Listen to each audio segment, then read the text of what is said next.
So it's fitness week at Mindvalley, and I am pissed off this week. Let me tell you why. Came across this article in the New York Times. This is from just a couple of weeks ago. Let me tell you what it says. It says, in Asia's fattest country, nutritionists take money from food giants. Know what is Asia's fattest country? It's Malaysia. I'm Malaysian. I'm filming this in Malaysia. Malaysia is where Mindvalley HQ is based, and I grew up in this country.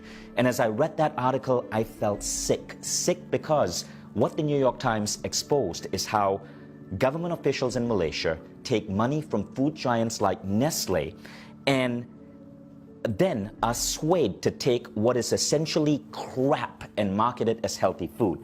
I want to show you something, and some of you in certain parts of Europe might be familiar with this brand from Nestle. It's called Milo. Look at the box. It shows a guy doing taekwondo, which is a martial art. It's very popular in Malaysia. I studied taekwondo as a child. Now the thing is, I was trained as a kid in Malaysia to take 2 to 3 glasses of Milo every single day because of advertising that said this made me better at sports. Then I read that article and I decided, wow, surely Milo can't be that bad. So I looked at the ingredient list. Let me show you something. This is a can of Milo, and everything below this blue line, 40% of this can is nothing but pure sugar.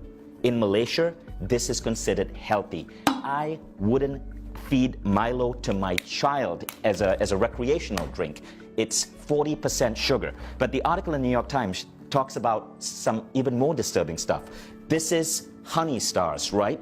Nestle paid the government hundreds of thousands of dollars to advise them on nutrition. As a result, Honey Stars, which is one of the highest sugar content of any cereal, gets a red sticker from the government, from the health body of Malaysia, saying this is a healthy choice product. Again, this is the problem in the world today, guys.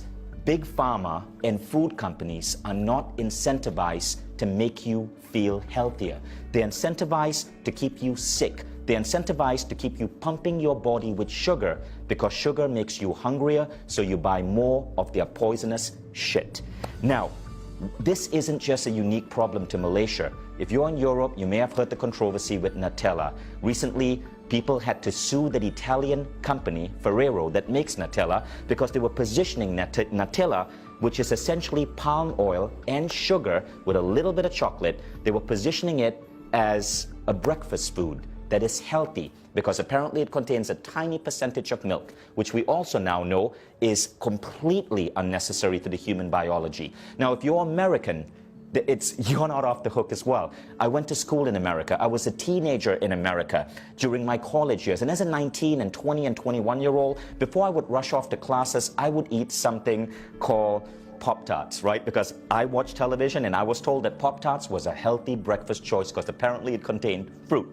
Well, what they didn't say is it contained artificial fruit, and Pop-Tart was nothing more than sugar and carbs. But I, as a college kid, thought that this was actually healthy. What we want to do in Mindvalley is help fix that. So this is why this week on Mindvalley, we're releasing my masterclass with Eric Edmeades of WildFit. You see, Eric and I believe that we want to help get rid of this horrible lie.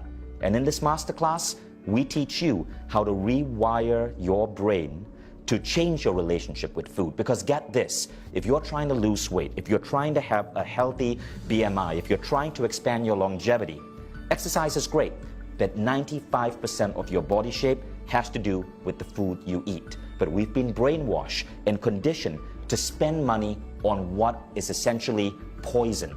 Now, let's fix that. We can unbrainwash you to help you eat food that's actually healthier for your body.